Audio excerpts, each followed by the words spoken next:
Hello viewers, I Sushant welcome you all to class 10 history. The chapter we are continuing, it is the last part of the chapter, the age of industrialization. And today it is part 4 or the last part. So let us start the chapter. First point we will learn today the peculiarities of industrial growth. Peculiarities का मतलब ये होता है उसका जो importance क्या होता है, उसका फीचर्स क्या होता है। तो इंडस्ट्रियल ग्रोथ जो हुआ उसमें क्या क्या सब रीजन्स रेस्पॉन्सिबल था उसके ऊपर हम ध्यान देंगे। सबसे पहला पॉइंट ये है जो यूरोपियन मैनेजिंग एजेंसी था वो जो डोमिनेट कर रहा था इंडस्ट्रियल प्रोडक्शन, हमारे देश के अंदर वो प्रोडक्शन कर रहा था।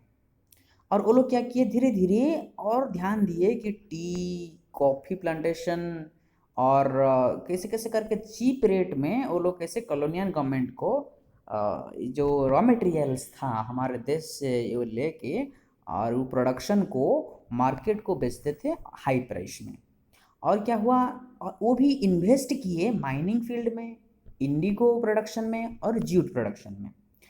उनमें से मोस्ट ऑफ दिस प्रोडक्ट्स जो था प्राइमरीली एक्सपोर्ट होता था, इंडिया में ज़्यादा सेल नहीं होता था, यूरोपियन मार्केट को जाता था सेलिंग करने के लिए क्योंकि उनको ज़्यादा फ़ायदा होता था उधर।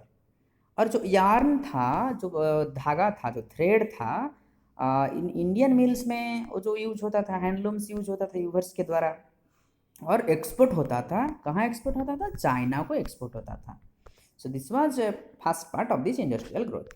नेक्स्ट, हमारे देश में जब स्वदेशी मूवमेंट शुरुआत हुआ in the time of our independence, freedom struggle, in that time swadeshi, स्व मतलब सेल्फ और ओन, देशी मतलब और native means you we will use our product. तो जब स्वदेशी मूवमेंट शुरुआत हुआ उस समय में जो नेशनलिस्ट थे वो क्या हुआ, लोग जो फॉरेन क्लॉथेस था, जो बाहर देश का जो क्लॉथेस था वो बाइकट होने लगा, रिजेक्ट करने लगे। और इंडस्ट्रियल ग्रुप्स जो थे वो जो उनका इंटरेस्ट जो है, उनका फ़ायदा को प्रोटेक्शन देने के लिए वो लोग थोड़ा सचेतन हो गए, ऑर्गेनाइज हो गए। 1906 में जो एक्सपोर्ट होता था इंडिया से चाइना को, और can say the export of Indian yarn to China, ये डिक्लाइन हो गया, चाइना को और नहीं गया, वो सब सेल्फ प्रोडक्ट बनाए। जो इंडस्ट्रियलिस्ट थे इंडिया में वो क्या किए, वो स्टार्ट किए कि यार्न से कैसे क्लॉथ बनाते हैं, कैसे बनाते हैं वो सीखे, और they started selling the same in Indian market. जो कॉटन प्राइस था, जो गुड्स प्रोडक्शन था इन इंडिया, जो उसमें डबल हो गया 1900 से 1912 के अंदर, वो डबल हो गया क्योंकि ज़्यादा से ज़्यादा प्रोडक्शन इंडिया में ही रहा। फिर देखेंगे वर्ल्ड वॉर वन और industrial growth. World war one कैसे रेस्पॉन्सिबल है इंडस्ट्रियल ग्रोथ को बढ़ावा देने के लिए। हम देखे हैं ये जो वार क्रिएटेड हुआ, एक ड्रामेटिक सिचुएशन बदलाव लाया, एक इमीडिएट चेंजेस लाया। ब्रिटिश मिल्स जो थे वो लोग बिजी रहे, जो उनका वार नीड्स, जो वार प्रोडक्शन जो होता था, बिकॉज ब्रिटिश और England it was a part of world war one, it was taking part in world war one. तो मैनचेस्टर से जो चीज़ आता था इंडिया को वो डिक्लाइन हो गया और नहीं आ पाया। सडनली इंडियन मिल्स में, इंडियन जो मिल्स था वो मार्केट, जो होम मार्केट जो था, ये भास्ट प्रोडक्शन, भास्ट सप्लाई हुआ। और जब वार होने लगा, जब युद्ध कंटिन्यू होते रहा, इंडियन फैक्ट्रीज ये सप्लाई को मतलब जो था जो वार होता था उस युद्ध के लिए जो नीड्स होता था, जो ज़रूरत होता था, सप्लाई होने लगा। क्या क्या सप्लाई होने लगा? जूट का बैग्स, जो cloth for uniform, army uniform, tents and leather boots, ये सब हॉर्सेस और म्यूल जो सैडल्स होता था, ये सब अलग अलग तरीका का आइटम्स सब बनने लगा सेंड करने के लिए आर्मी लोगों के लिए। तो ये जो न्यू फैक्ट्री सेटअप हुआ, न्यू फैक्ट्री सेटअप हुआ, और जो ओल्ड फैक्ट्री था वो क्या किए, उनका शिफ्ट बढ़ गया, ज़्यादा काम करने के लिए मौका मिला, और बहुत सारे न्यू वर्कर्स जो थे उनको एम्प्लॉयमेंट मिला, और जो वर्कर्स थे उनको ज़्यादा काम करने के लिए बताया गया, they had to work longer hours. और ये देखा गया ओवर द वार ईयर्स, मतलब युद्ध के सालों में इंडस्ट्रियल प्रोडक्शन जो था boomed, it developed rapidly. So now will see Manchester का जो प्रोडक्ट था वर्ल्ड वार वन के बाद क्या हुआ। Manchester after world war one खत्म होने के बाद मैनचेस्टर का जो पोजीशन था वो और एक बार कैप्चर नहीं कर पाया। इसका जो ओल्ड पोजीशन था इंडियन मार्केट में और कैप्चर नहीं कर पाया, और वो कम्पीट नहीं कर पाया। It was unable to modernize and compete किसके साथ, यूएसए के साथ, जर्मनी के साथ और जापान के साथ। तो इकोनॉमी, ब्रिटेन का जो इकोनॉमी था वो क्रम्बल्ड हो गया, कम हो गया, घट गया वार के बाद। कॉटन प्रोडक्शन जो तो था कोलैप्स्ड हो गया, और एक्सपोर्ट जो होता था कॉटन क्लॉथ फ्रॉम ब्रिटेन ये ड्रामेटिकली फेल हुआ, मतलब कम हो गया। विद इन द कॉलोनीज जो लोकल इंडस्ट्रियलिस्ट थे वो ग्रेजुअली कंसोलिडेटेड देयर पोजीशन, अपना अपना पोजीशन ले लिए। उसका सब्स्टिट्यूट, उसका जगह में फॉरेन मैन्युफैक्चरर्स जो थे वो कैप्चर करने लगे अपना अपना होम मार्केट को। फिर देखेंगे जो स्मॉल स्केल इंडस्ट्रीज था वो कैसे डोमिनेट किए धीरे धीरे। 67%, लगभग 67% का जो इंडस्ट्री, स्मॉल स्केल इंडस्ट्री था 1911 के समय में, ये लोकेट हुआ कहाँ, बंगाल में और बॉम्बे में। Over the rest of the country बाकी जो थे, जो स्मॉल स्केल इंडस्ट्री प्रोडक्शन का कंटिन्यू करने लगे अपने अपने एरिया में। Only A small proportion of total industrial labour, उनको क्या हुआ, बाकी सारे एरिया में काम करने के लिए रजिस्टर्ड किया गया। जैसे कि कम लोगों को 5% लोग सिर्फ रजिस्टर हुए थे 1911 में, और 10% लोग जो रजिस्टर्ड फैक्ट्री में काम मिलता था वो 1931 के आसपास। और जो रेस्ट वर्क्स थे, बाकी जो वर्कर्स थे, ये स्मॉल वर्कशॉप्स में, हाउस होल्ड यूनिट्स में काम करने लगे।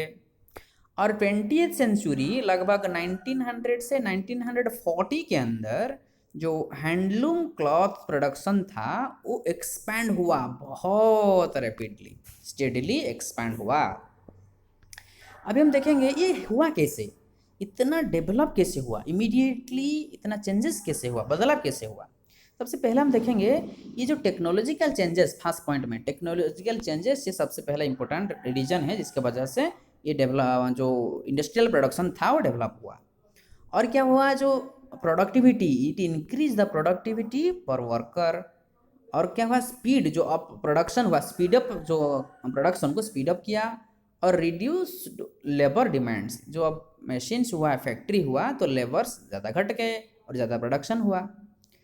ये देखा गया, we find weavers using looms with a fly shuttle. Looms तो पहले से हम पढ़ चुके हैं, लूम क्या होता है, a device which makes clothes, और we can say that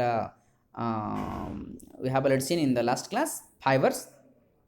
fly shuttle क्या होता है, फ्लाई शटल ऐसा एक मैकेनिकल डिवाइस होता है जो कि वीविंग करने के लिए मदद करता है। और क्या करता है, it made possible for weavers, weaver लोगों के लिए जो बनाकर होते हैं उनको मदद करता था लार्ज लूम्स को वीव करने के लिए। और वाइड पीस ऑफ क्लॉथ, बड़ा बड़ा जो क्लॉथ होता है उसको वीव करने के लिए बहुत मदद करता था। भाई 1941 35% का जो हैंडलूम्स था इंडिया में वो फिटेड हो गया फ्लाई शटल में, मतलब बहुत आसानी से वो काम करता था और प्रोडक्शन देता था।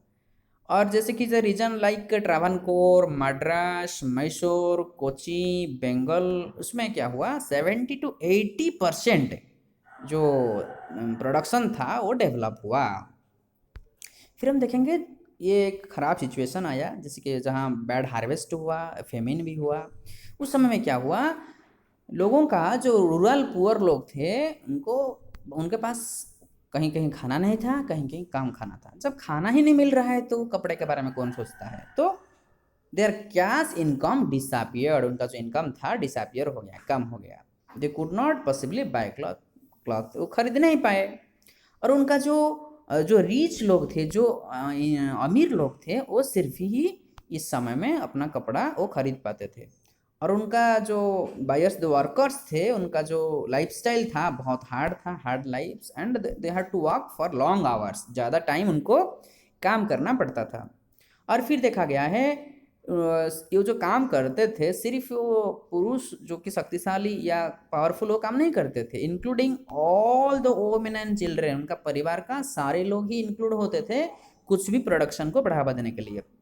और देखा गया है बहुत सारे स्टेजेस का प्रोडक्शन, जैसे कि धागा पहले बनाना, धागा से फाइबर बनाना, फाइबर का जो क्लॉथ्स उसको रखना अलग, फिर क्लॉथ से different different types of dresses बनाना, साड़ी बनाना, ये सब प्रोसेस होता था। और फिर कलर लगाना।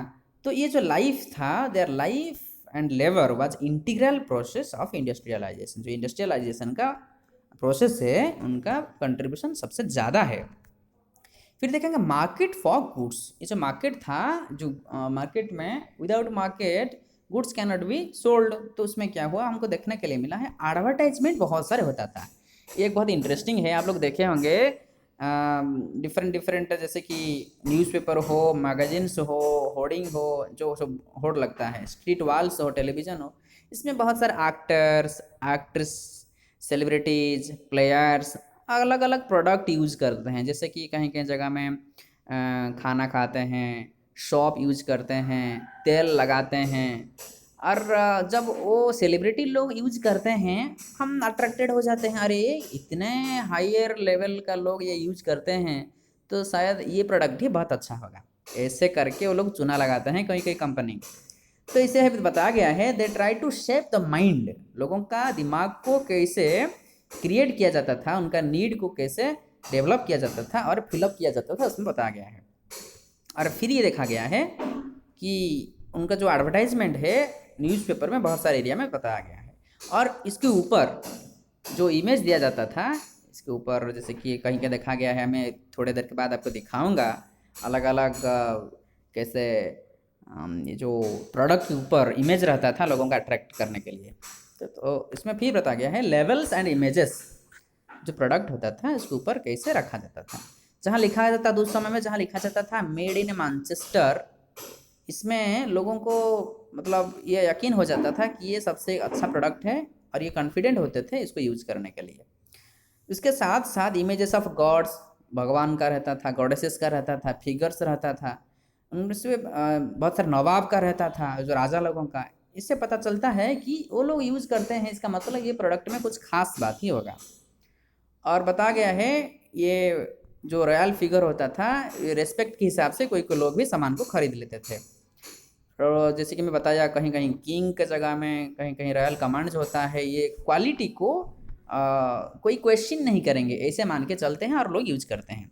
अभी ध्यान देते हैं, ये जो इमेज है ये आप देख सकते हो, ये पहला वाला जो इमेज है उसमें लक्ष्मी जी हैं, सरस्वती माता हैं, जो कि एक एडवर्टाइजमेंट के हिसाब से यूज़ किया गया है। इधर सेकेंड वाला उसमें है जो महाराजा रंजीत सिंह जा रहे हैं राजा घोड़े के ऊपर, ये एक प्रोडक्ट का इधर एडवर्टाइजमेंट बताया गया है महाराजा रंजीत सिंह का। फिर इधर बताया गया है सनलाइट, एक शॉप का, भगवान विष्णु इधर हैं, भगवान विष्णु का लगा रखे हैं, और इस शॉप का एडवर्टाइजमेंट में यूज़ किया है। सनलाइट शॉप कैलेंडर 1934 का।